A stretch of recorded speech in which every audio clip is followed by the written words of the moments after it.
어둠 속에 있는 우리들의 빛이 되신 예수님께 우리의 귀를 기울여 주인의 음성을 듣기 원하오니 주여 말씀하시옵소서. 종들이 듣겠습니다. 예수님 이름으로 기도합니다.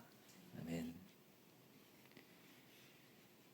2011년 1월 아라비아 반도의 남단 예멘과 소말리아 사이에 있는 아덴만에 우리나라 상선인 3호 주얼리호가 피랍됐다라는 소식이 날아들었습니다. 당시에 그 지역을 지나고 있었던 이 상선을 구조하고자 해적들에게 피랍된 이 상선을 구출하고자 청해함을 지휘했었던 조영주 전 해군 제독의 책이 올해 발간되었다라는 소식을 들었습니다. 이 조 대령, 당시는 이제 대령이었는데 전체 이 구출 작전을 진두 지휘했던 조 대령에 따르자면 이 해적들이 그냥 단순히 바다에서 조금씩 훔쳐가는 그런 오합지졸이 아니라 상당히 훈련된 정예 병사들과 같았다라고 합니다. 대전차 로켓포를 가지고 있고 기관단총을 가지고 있고 GPS 기기와 단파 무선기 이런 것들을 가지고 해적 본부와 통신 체계를 구축하고 있는, 그래서 당시 아무리 우리가 해군 함을 갖고 있다 할지라도 쉽게 그 선박에 접근할 수가 없는, 아무리 생각을 해봐도 거기 가서 그들을 그냥 구출해내는 것은 불가능에 가까워 보였다, 그렇게 회고하고 있습니다. 이 조영주 대령은 나중에 저도 이번에 알았는데 크리스찬이었습니다. 이 과정 속에서 어떻게 그들을 구원할 수 있을까 큰 압박과 스트레스를 받았고, 실제로도 이 해적들이 헬기를 통해서 접근하려고 하는 이 헬기에 대응 사격을 너무 잘하는 바람에 훈련된 그 모습을 보고 깜짝 놀랐다고 하죠. 그러면서 도대체 이것을 어떻게 해낼 수 있을까라는 그런 마음의 답답함을 느껴서 결국 하나님 앞에 기도했다라고 말합니다. 그 당시 자기가 묵상하고 있었던 말씀이 시편인데 시편 27편을 읽고서 확신을 얻었다고 합니다. 시편 27편은 그 일부만 한번 읽어보면, 여호와는 나의 빛이요 나의 구원이시니 내가 누구를 두려워하리요. 여호와는 내 생명의 능력이시니 내가 누구를 무서워하리요. 악인들이 내 살을 먹으려고 내게로 왔으나 나의 대적들 나의 원수들인 그들은 실족하여 넘어졌도다. 군대가 나를 대적하여 진칠지라도 내 마음이 두렵지 아니하리로다. 너는 여호와를 기다릴지어다. 강하고 담대하며 여호와를 기다릴지어다. 이 말씀을 읽고서 화장실에 들어가서 마지막 출격을 하기 전에 1차를 실패하고 2차로 급습해서 들어가기 전에 3번을 화장실에 들어가서 기도했다고 하죠. 그렇게 이제 들어갔을 때에 당시 선원들의 말을, 피랍되어 있었던 선원들의 말을 들어보면 죽는 줄 알았다고 합니다. 왜냐하면 피랍되어 있던 그 기간이 지옥 같은 시간이었고, 이 해적들이 구타하지 않은 선원이 거의 없을 정도이고, 특히 선장이나 이 역할을 맡고 있는 중요한 사람들은 심하게 칼로 위협을 받기도 하고 심하게 구타당하기도 했었는데, 이 해군이 총을 쓰면서 총격전을 벌이면서 이 배에 올라올 때에 해적들과 다 같이 조타실에 있었던 겁니다. 그러니까 이제 거기서 막 총소리가 들리면서 오니까 우리도 꼼짝없이 여기서 다 죽었구나라고 느꼈다고 회고하고 있죠. 그런데 사실 그것은 그들이 살았다라는 신호탄이었죠. 죽었구나라고 생각했지만 그것을 신호로 해서 21명의 선원이 전원 죽지 않고 구조된 기적과 같은 사건이어서 세계 인질 구출 작전 사례에서도 아주 최고의 결과를 낸 사건 중에 하나로 꼽히는 그런 역사의 기록이 되었습니다. 이렇게 극적인 장면이 아니라 할지라도 망망대해의 해적에게 붙잡혀서 대한민국 군대의 이 명예를 걸고 그 국민을 구출하는 그런 장면이 아니라 할지라도 우리는 무언가에 붙들려 살아가기 쉬운 존재입니다. 인간이라는 존엄성을 지니고 있지만은 그 존엄성을 가지고 펼치면서 살아가기보다는 어찌 보면 우리는 그 무언가에 매여서 혹은 억눌려서 살아가는 순간들이 참 많은 것은 아닌지. 특별히 우리는 두려움과 걱정에 사로잡힙니다. 어떻게 하지? 내일, 내년, 10년 뒤에 어떻게 하지? 라고 하는 이 두려움이 우리를 사로잡을 때에 우리는 우리에게 주신 생명을 가지고 살아가지 못하고, 또 하나는 욕심에 사로잡힐 때 더 갖고 싶다라고 하는, 억만장자에게 돈을 얼마나 더 벌어야 만족하겠습니까? 라고 물어보니 a little more, 조금 더 라고 대답했다는 것처럼 우리도 끝없이 세상에 말해주는 목소리에 따라서 조금 더, 조금만 더 가지고 싶어하는 욕심에 또한 붙들립니다. 한편으로는 두려움, 한편으로는 욕심과 이기심 때문에 우리는 매여 있지 않지만, 줄로 묶여 있지 않지만, 피랍되어 있지 않지만, 그럼에도 불구하고 어딘가에 얽매인 삶을 살아갈 수밖에 없습니다.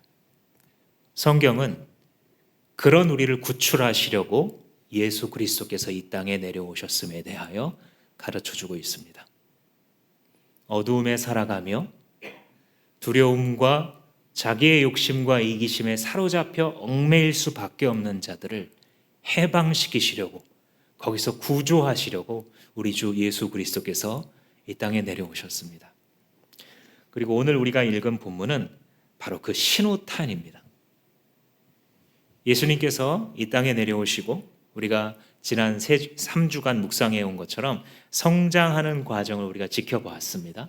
그리고 광야의 시험을 승리하시고 나서 자기 공생애를 시작할 때에 누가가 기록하기로 예수께서 이 이사야의 글을 읽으시면서 새 역사의 장을 열어 젖히셨다라는 것을 보여주는 장면이 바로 오늘 여기에 기록이 되어 있죠.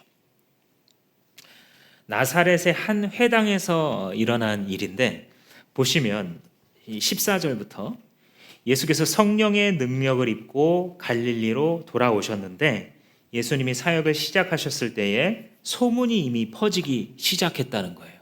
그것도 한 회당이 아니라 여러 회당을 다니면서 가르치셨다. 그리고 마침내 자기 동네로 오신 거예요. 16절에 보면 나사렛에 있는 한 회당으로 들어갑니다.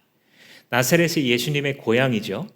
예수라는 이름이 당시에 아주 흔한 이름이었기 때문에 그 사람의 이 출신 동네를 밝힙니다. 나사렛 사람 예수, 이렇게. 저 충청도에서 온 김씨, 이렇게 말하는 것처럼 흔한 이름이기 때문에 나사렛이라는 이름을 붙입니다. 예수님이 여기서 성장하고 자라난. 그래서 이 뒤에, 오늘 읽지는 않았습니다만 뒤에 본문에 보면 동네 사람들이 다 무시하죠. 왜냐하면 자기들이 어릴 때 성장하는 과정을 지켜봤기 때문에 예수님을 잘 인정하지 않으려는, 그냥 한없는 아이로만 보는 이런 시각이 담겨 있습니다. 그런데 예수님께서는 바로 그 동네에서 신호탄을 쏘아 올리십니다. 16절 중간에 보시면 늘 하시던 대로, 이런 말이 나와요. 그러니까 예수님의 습관과 같은 거예요. 회당에 들어가서 성경을 펼쳐서 사람들과 무슨 대화를 나누고 하나님 말씀하는 게 늘 하시던 대로인 거예요. 근데 이 장면을 한번 생각해 보시면 참 저는 이게 인간적으로 느껴졌어요. 이 16절, 17절에 보시면 예수님이 두루마리를 달라 해요. 그 회당에 들어가면. 지금 우리는 이런 책을 가지고 있잖아요. 근데 여러분들 아시는 것처럼 당시에는 그 책의 기술이 없었기 때문에 이 두루마리로 이렇게 맙니다. 양의 가죽을 벗겨서 말려서 종이를 만들거나 아니면 긴 갈대, 파피루스라고 부르죠. 그래서 막 잇대어서 건조를 시켜서 압착하여 만든 그 종이를 고대인들이 사용했죠. 그러니까 그런 걸로 만든 이 종이를 이사야서 하면은 아마 한 권 자체를 닫아보면 이렇게 두꺼운 두루마리가 됩니다. 그래서 그것을 이렇게 펼치셔서 찾으신 거예요. 저는 이 장면이 참 재미있었어요. 예수님도 찾으셨구나, 성경을. 찾는데 목적이 있어요. 이사야 61장의 목적이에요. 그러니까 이 장절은 사실 이 뒤에 막 붙여진 거고 이 당시에는 장절이 없어요. 찾는데 훨씬 오래 걸리겠죠. 예수님께서 이렇게 찾으셔서 이사야 61장에 딱 멈추신 다음에 그것을 읽으세요. 그게 바로 오늘 여기에 기록이 되어 있습니다. 예수님께서 읽으신 이 말씀은 결국은 예수님의 인생 사명 선언입니다. 주님이 내게 기름 부으셔서 이런 일들을 하게 하셨다. 이것이 나의 삶이다 라고 선언하셨어요. 마치 계속해서 성장하고 앞서가는 기업들이 비전 스테이트먼트, 이 회사는 뭘 하는 회사다라는 그 정확한 목적에 대해서 정의를 하고 모든 구성원들이 거기를 날카롭게 방향을 지향하는 것처럼 우리의 삶에도 내가 왜 살아가는가를 알 필요가 있는데 예수님께서 바로 그것을 우리에게 보여주세요. 내 삶은 이걸 향해 사는 삶이다. 그게 바로 기름 부음을 받아 가난한 자들에게 복된 소식 전하시는 거죠. 그런데 예수님께서 이거를 늘 하시던 대로 했다 그랬잖아요. 회당마다 다니시면서 두루마리 달라고 해서 거기서 펴서 한 구절을 읽고 나서 사람들에게 말씀을 전하시고 또 이야기를 하는, 이걸 늘 하셨다는 건데, 지금 시간을 돌려 우리 시대의 예수님은 똑같이 하시기를 원하실까요? 아니면 다를까요? 똑같이 하기 원하시겠죠. 동일하신 예수님이니까. 그러니 우리가 이렇게 한자리에 모여서 말씀을 펴서 예수님이 하고자 했었던 말씀, 예수님이 하셨던 말씀이 이것이다 라고 풀 때에 예수께서 지금 그 자리에 서 계신 것입니다. 여러분들이 나는 예수 따라가는 종입니다. 나는 예수 믿는 예수의 제자입니다. 라는 진실한 마음으로 가정에서, 직장에 출근해서 성경을 열어 읽을 때에 거기 예수가 서 계시는 것입니다. 예수께서는 늘 하시던 대로 자신의 말씀으로 우리에게 풀어서 보여주세요. 근데 이때 이 말씀을 풀어 보여주실 때 사람들이 깨닫거든요. 그러니까 벌써 예수의 소문이 퍼졌다 그러잖아요. 퍼지는 이유가 뭐겠어요? 이 들은 말씀이 좋아서 혹은 재미없어서 뭐겠어요? 좋아서. 좋지 않으면 소문이 퍼지지 않죠. 근데 좋았던 이유가 뭐냐면 이전에도 수없는 랍비들이 회당에서 가르쳤어요. 그런데 예수님이 가르칠 때 사람들은 뭔가를 깨닫기 시작했어요. 같은 말씀인데, 같은 이사야서, 같은 구약 성경인데 예수님이 읽고 거기다가 설명을 하실 때 사람들이 깨닫기 시작했어요.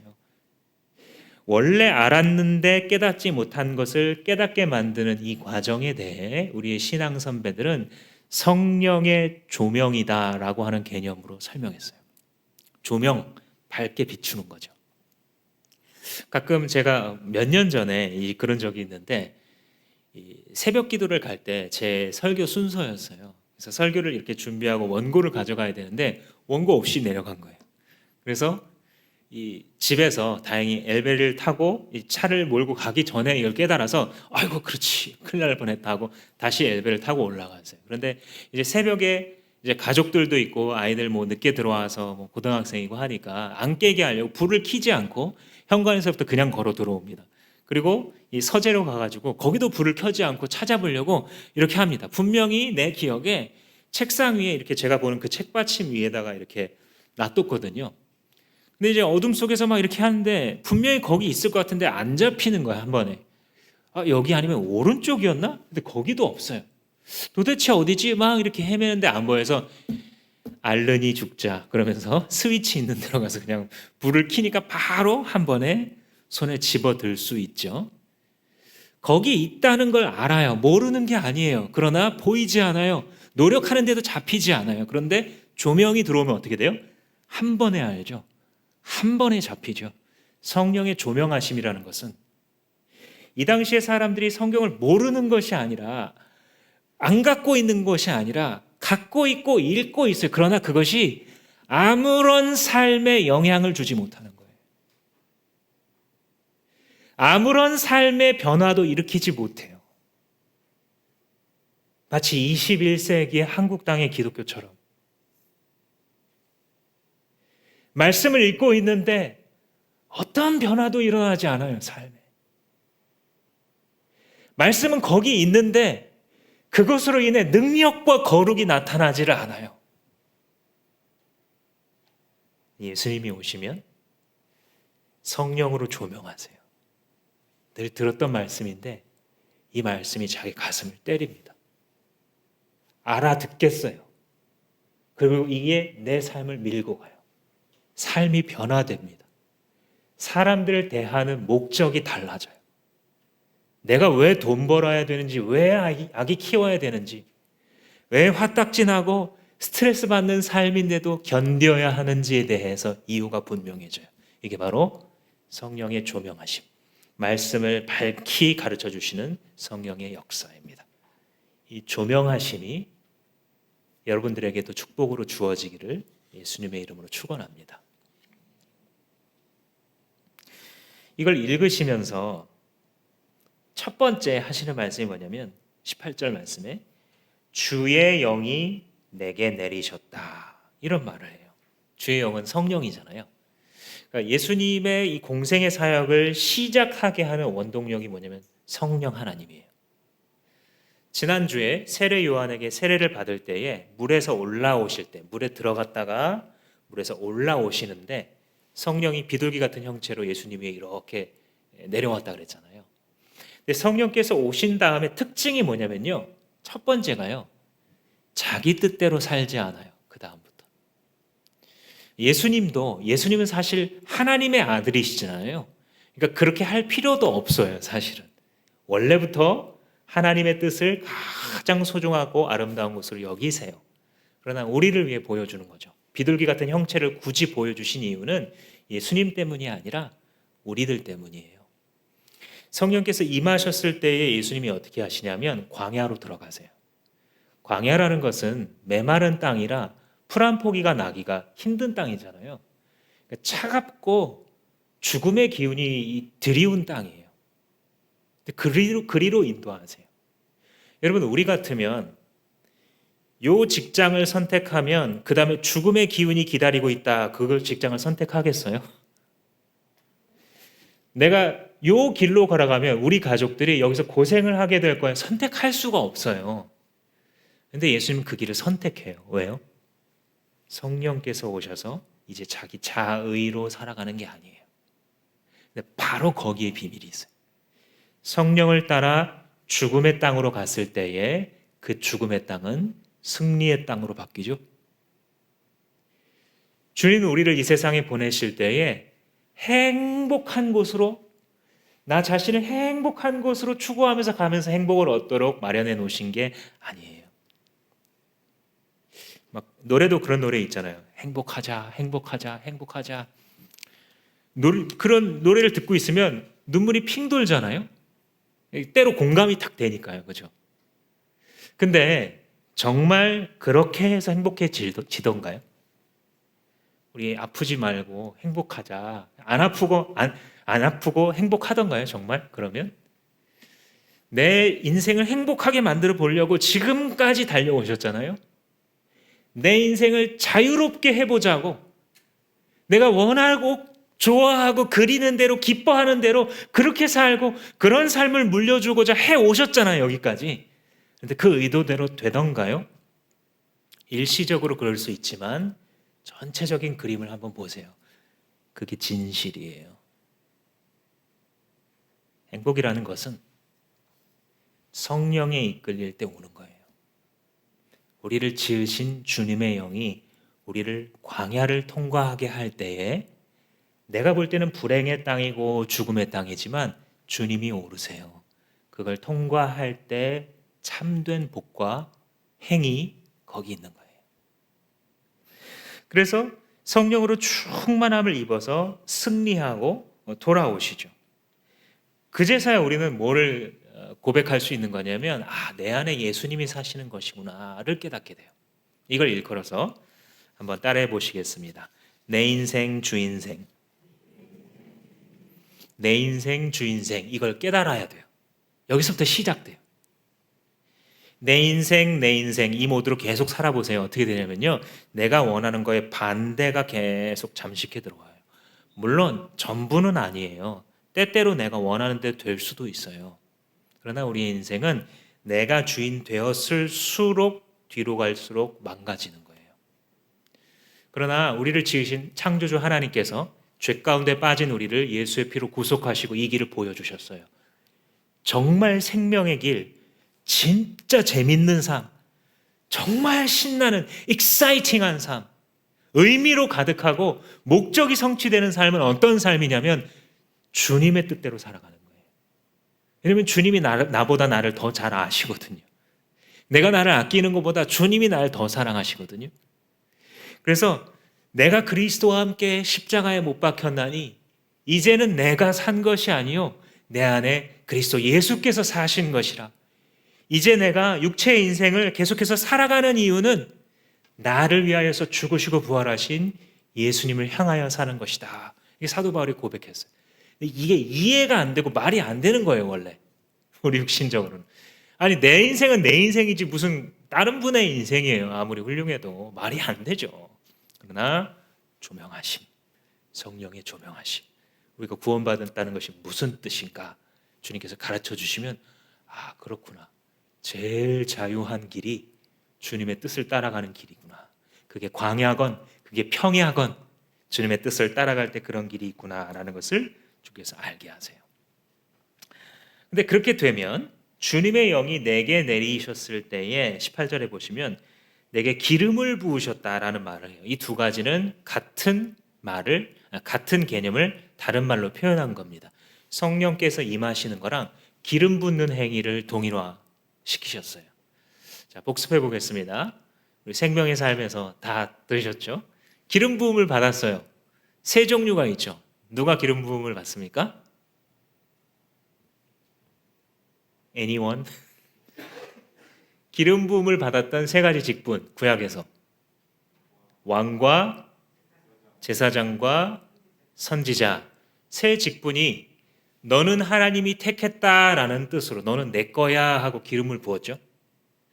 그 기름 부음을 받았다는 것은 이제 예수님 시대에 와야 실체가 드러나는 거예요. 그때는 그냥 기름을 발라서 뭔가 좀 냄새도 좋고 잘 단정해 보이고 이런 느낌이 들었겠지만 예수님이 그걸 가르쳐 주세요. 그게 뭐냐면 성령이라고. 그 기름은 예수께서 나중에 오셔서 우리에게 부어주실 성령을 상징하는 거였었어요. 그래서 주의 영이 여기 이렇게 머물러 있기 때문에 잘 다스릴 수 있는 거예요. 그래서 여러분 원래 잘 다스리는 정치는요, 근본적으로는 성령 충만해야 돼요. 그게 나라건 사회건 가정이건 자기 인생이건 성령으로 가득해야 누군가를 주님께로 모셔오는 제사장적 삶의 열매가 계속 맺혀져요. 반대로 그 열매가 빈약하다라는 뜻은 무엇이냐면 성령의 기름 부음 아래 거하지 않는 방식으로 내가 선택을 많이 하고 있다. 주님의 영이 거하면 내 입술에서 나오는 것이 같은 사람의 말이지만 사람들에게 주님을 보여줘요. 성경 말씀도 또 성경 말씀이 아닐 때에도 나의 말 속에서 사람들이 알아요.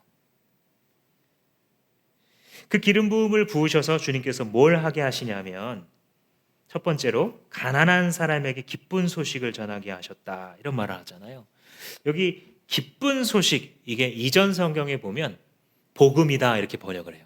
나한테 성령의 기름을 부으셔서 복음을 전하게 하셨다. 목적이에요. 나에게 성령을 임하게 하신 이유가 뭐냐면 내가 아니에요. 그죠? 이걸 잘 기억하세요. 이게 행복한 삶의 원리입니다. 내게 성령으로 기름 부으셔서 누구에게 복음을요? 가난한 자에게 복음을 전하는 거. 이 원리예요. 이게 자기 인생이 성취되는 이 성취감을 최고도로 느끼는 삶이에요. 여러분, 이 기쁜 소식 혹은 복된 소식, 복음이 뭘까요? 여러분 이해하고 계세요? 가스펠, 굿뉴스, 복음이다. 이 뜻이 뭘까? 제가 한 초중학생쯤 됐을까요? 뉴스 그러면서 자꾸 아빠가 보시길래 이렇게 봤더니 하나도 재미없어요. 그리고 그 다음 든 생각은 뭐냐면 뉴스가 도대체 무슨 뜻일까? 뉴스, 새로운 것들?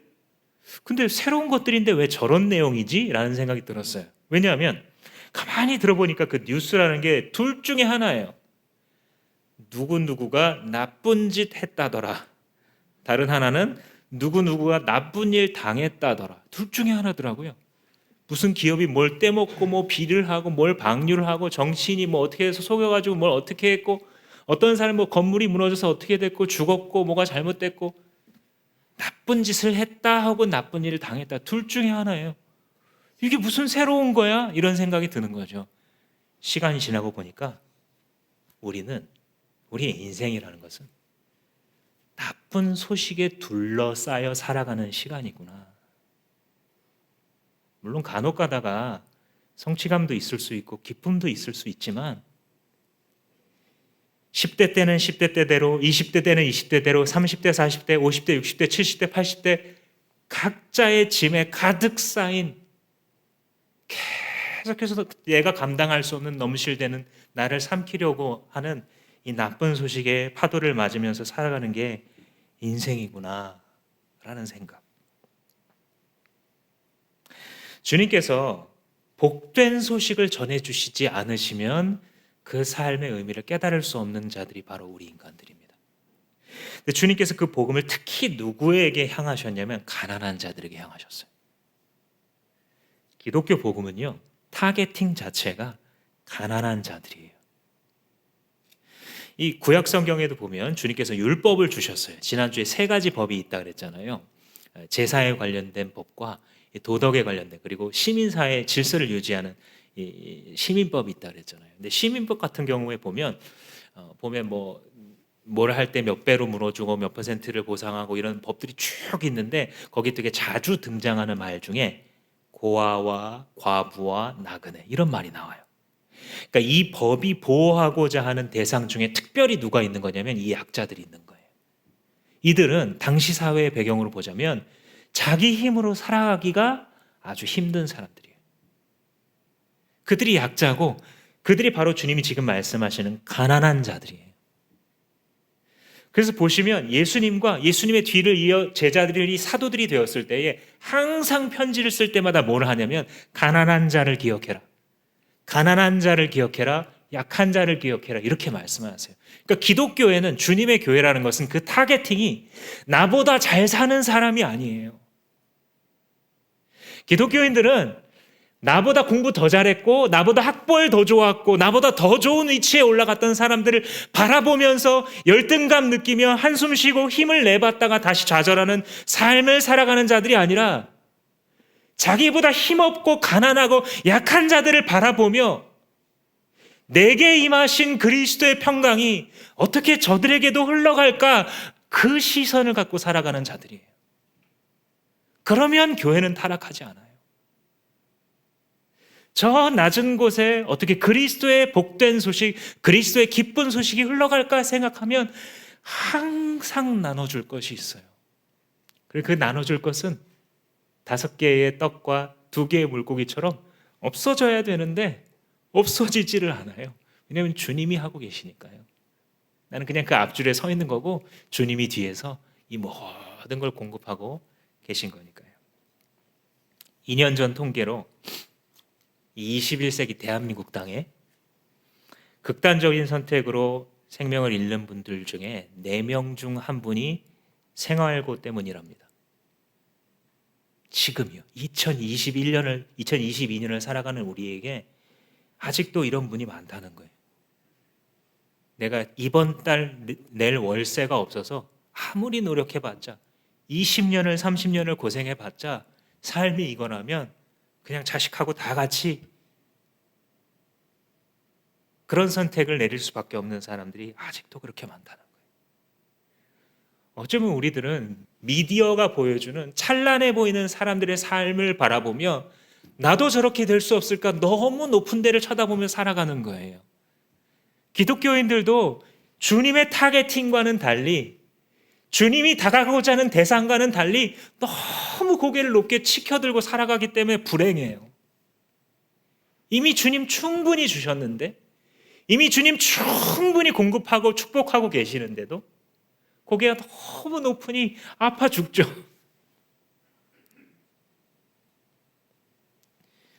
이 땅에 존재하는 수많은 미혼모들, 미혼부들, 북한 이탈 주민들, 외국인 노동자들, 최소한의 안전도 보장받지 못해서 일하다가 죽는 청년들, 장애인들, 그들이 바로 가난한 자입니다. 교회의 타겟은 약자입니다. 그들에게 나아가 예수님의 복음을 선포해야 합니다. 한 선교사님이 기가 막힌 이야기를 들려주시는데, 목사님, 탈북자 중에 가장 불쌍한 사람들이 누군지 아세요? 중국에 머물고 있는 이탈 주민입니다. 북한에서도 돌보지 않고 중국에서도 돌보지 않고 한국에서도 돌보지 않는 유일한 계층들, 하나님께서 저를 그들에게로 부르셨습니다. 그렇게 말씀하시길래 제가 띵 하는 소리가 머릿속에 들었어요. 그렇구나, 누구도 돌보지 않겠구나. 그들을 품고 이미 사역하고 있는 하나님의 사람들이 계세요. 우리가 누구를 바라봐야 할까? 자기 힘으로 살아갈 수 없는 자들이 가난한 자들입니다. 그런데 이 가난한 자들은 결코 또 물질적으로 약한 분들에게만 해당하지는 않습니다. 자기 힘으로 살아가는 것이 너무 힘든 분들, 우리가 볼 때는 가질 거 다 가졌는데 그런데도 불행해서 살 수 없다고 하는 마음이 이미 무너져버리고 삶의 경계가 무너진 수많은 사람들에게 우리는 이 복음을 들고 나아가야 하는 것입니다. 그리고 또 한 가지는 두 가지 표현으로 오늘 본문에 나타나는데, 포로된 자와 억눌린 자, 그들에게 풀어주고 해방해주고 자유케 하는 삶을 주님께서 사시겠다는 거예요. 억눌린 자를 풀어준다. 엊그제 뉴스 보니까 한 대선 후보가 이 길거리 유세를 하는데 어떤 좀 나이 좀 있으신 여성분이 길바닥에 무릎을 꿇고 통곡을 하는 거예요. 후보님, 제발 무슨 내용인지도 제가 잘 못 들었어요. 근데 그 심정은 그냥 그대로 전달됐어요.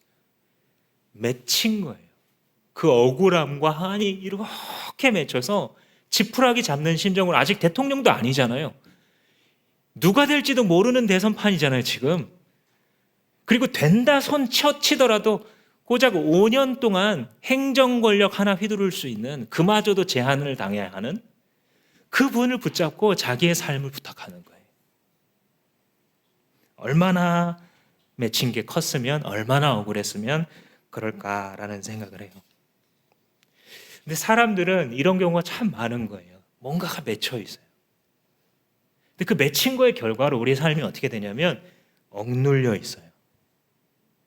과거에 파묻혀서 사는 사람이 얼마나 많은 세상인지, 과거에 일어난 그 일 때문에 거기서 벗어나지 못하고 불행의 셈이 계속해서 나와 그것을 먹고 마시며 괴로워하는 삶이 이 세상에 얼마나 많은지, 주님의 사역은 갇힌 자들을 자유케 하는 사명이라는 거예요. 이 이집트에서 이스라엘 백성들이 막 종노릇하고 있을 때 주님께서 나의 강한 손과 편팔로 너희들을 구원했다, 이런 말씀을 하세요. 왜 강한 손이 필요할까요? 그들을 가둬두고 있는 이 빗장도 되게 강한 거예요. 그들을 포로로 붙잡고 있고 우리의 삶으로 무언가에 얽매여 종노릇하게 만드는 그 세력도, 그 어둠과 죄의 권력도 꽤 강한 거예요. 그러나 주님께서는 다 부수시죠. 주님께서 그것을 강한 손과 편팔로 구원하셔서 그들을 해방시키세요. 예수님께서 이제 이 선언을 하신 다음에, 자기의 사명 선언을 하신 다음에, 그 다음에 누가복음을 계속 읽어보시면 계속 병 고치고 굶주린 자의 굶주림을 해결하시고 슬픈 자의 눈물을 닦아주시는 사역을 계속 하신단 말이에요.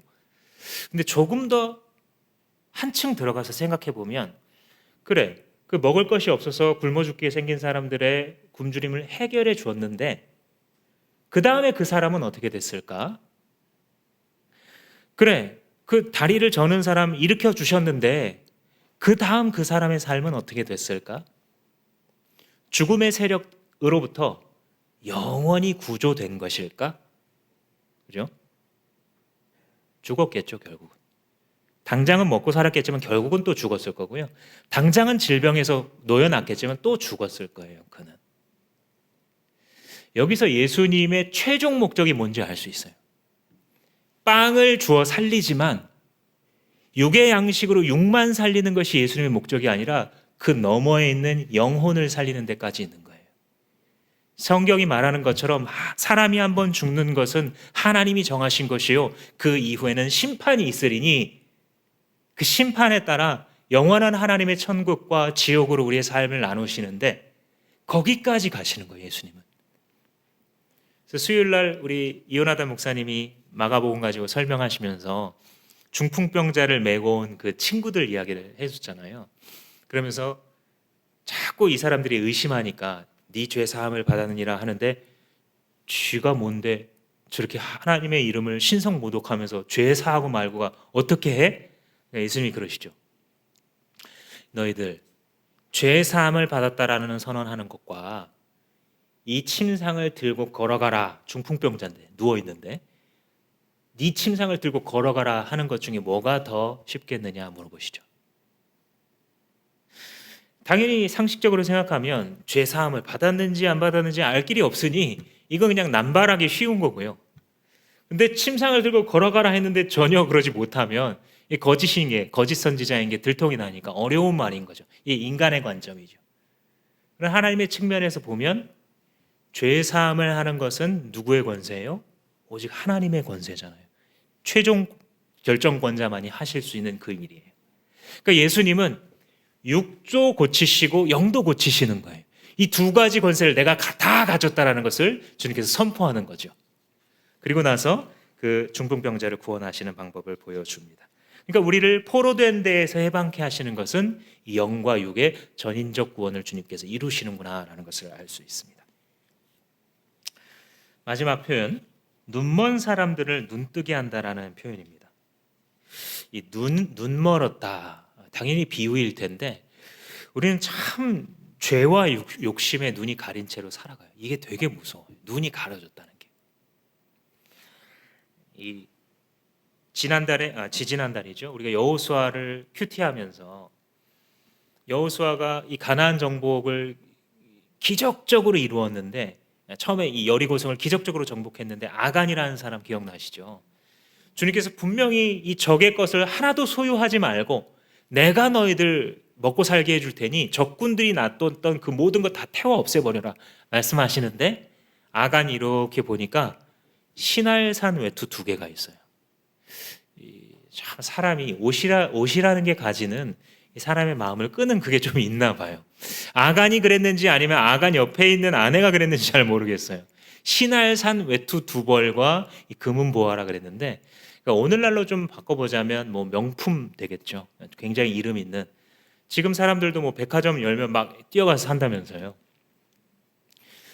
보는 순간 마음이 바뀌었어요.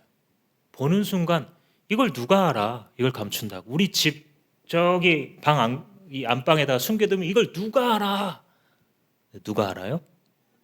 하나님이 알아요. 근데 눈이 가려져 있어서 하나님이 안다는 사실조차 기억 못하고 그냥 살아가는 거예요. 이게 죄와 욕심에 눈이 가려진 사람의 삶의 패턴이에요. 이 열왕기에 보면 나아만 장군이라는 사람 기억나시죠? 시리아국, 아람국의 국방장관이에요. 그래서 그 나라에서 크게 존경받는 자다, 성경이 이렇게 기록합니다. 근데 한 가지 아킬레스건이 있었으니 문둥병에 걸린 거죠. 나병 환자였어요. 그런데 그는 몰랐을 거예요. 결국은 어떻게 고침받냐면 자기 집에 포로로 끌고 온 이스라엘 그 계집종이 있잖아요, 소녀. 그 종이 말해줘서 결국은 이스라엘에 가서 치유받게 되잖아요. 그러니까 그 전까지는 알지 못해요.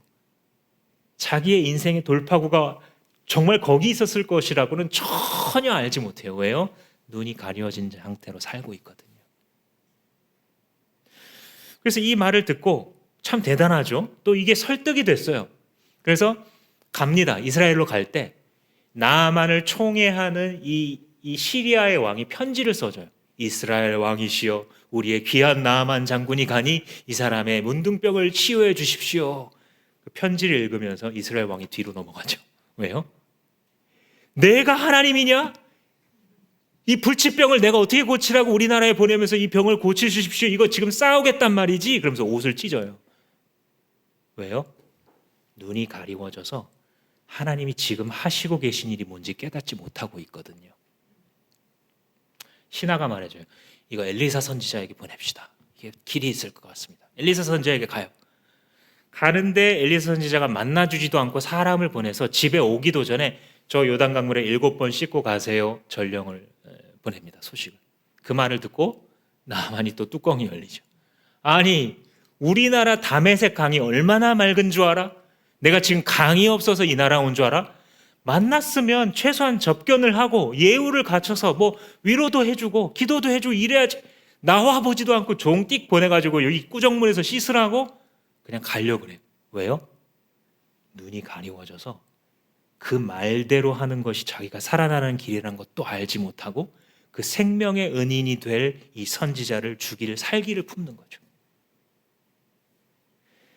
가서 씻고 하나님께서 명하신 대로 이렇게 치유를 받아요. 그리고 이제 나아만은 자기가 가져왔던 그 수많은, 거기도 또 이제 외투 2벌이 또 나와요. 외투 2벌과 은을 몇 달란트를 주고 가려고 하는데 엘리사 선지자가 받지 않겠습니다 라고 말하죠. 마치 아브라함이 당신이 나를 부하게 만들었다는 소문이 날까봐 나는 안 받는다. 하나님이 내게 공급하신 분이시다 라고 했던 것과 같이 엘리사도 그렇게 말을 해요.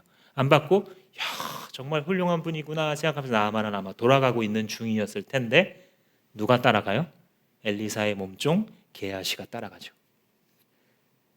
나아만 장군님, 사실은 엘리사 선생님이 그 뜻은 아니었고 요 정도는 받아도 된다고 그러면서 자기가 그 외투와 은 1달란트를 받아 돌아오죠. 왜요? 눈이 가리워져서 그게 자기의 재산이 아니라 자기의 재앙이 될 거라는 것을 알지 못하기 때문에. 엘리사 선지자가 그걸 알고 선언하죠. 나만의 문둥병이 너에게 있을지어다. 우리는 이걸 반복하는 거예요. 인생에서 이걸 반복하는 거예요. 왜요? 눈이 가리워져 있으니까. 예수님 없는 삶은 이것의 반복이에요. 그러나 예수께서 오셔서 눈 먼 자에게 다시 보게 함을 선포하심으로써 우리가 왜 살아가는지, 왜 구원받았는지, 왜 아직 숨이 붙어 있는지, 그 의미와 영광이 무엇인지, 무엇이 정말 신나는 삶인지에 대하여 주님께서 가르쳐주고 계신 것입니다. 사랑하는 성도 여러분, 여러분들의 삶 가운데 가장 귀한 것이 무엇입니까? 여러분들의 삶에서 일어났던 사건 중에 가장 귀한 사건은 예수를 안 사건입니다. 예수를 아는 지식, 그것보다 귀한 것은 없습니다.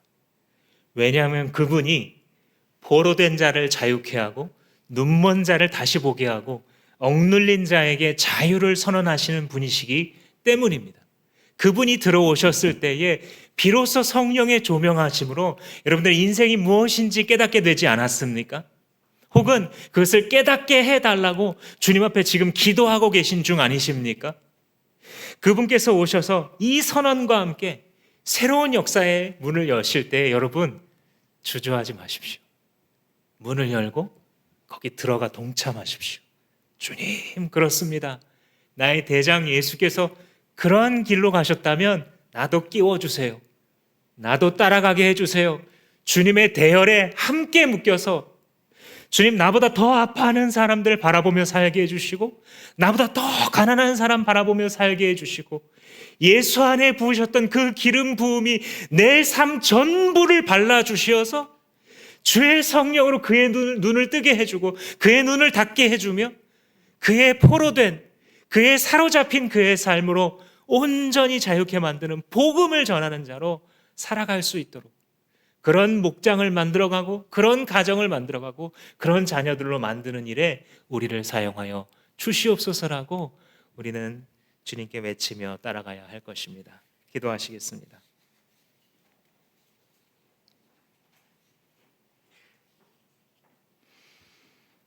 시간 기도할 때에 예수님의 말씀, 이 말씀을 듣는 너희 중에 오늘 이 말씀이 이루어졌노라 하신 그 말씀이 바로 나에게도 적용되기를 원합니다. 오늘 이 말씀을 들은 여러분들에게도 이 예언이 성취되고 있습니다. 주님, 이 은혜의 해를, 이 은혜의 인생을 살아가는 내가 되게 하여 주시고, 정말 허무한 것에 매여 있는 나를 불쌍히 여겨 주십시오. 주여, 정말 눈이 가려져 있는 나의 사랑하는 이 사람을 주님 자유케 해 주십시오. 그 일에 내가 무엇을 보태야 되겠습니까? 주님께 고백하는 기도를 올려드리겠습니다. 오 예수님, 죄에 얽매여 살아가는, 죽음의 기운에 쌓여 살아가는 나를 주여, 길거리에서 방황하다 쓰러질 수밖에 없는 나를 주님 부르셔서 이 길을 걸어가게 하시고 이 삶을 살게 하셨습니다. 모든 것이 주께로부터 왔으니 모든 영광을 주께 돌려드리리이다. 아버지여, 주 예수의 사명선언을 내 사명선언으로 받아들이는 자들 되게 하시고, 하나님이 이 삶을 살아갈 때 주께서 축복하신 길을 걸어갈 수 있도록 우리 한 사람 한 사람 축복하여 주시옵소서. 주를 찬양합니다. 찬양하여 주시옵소서.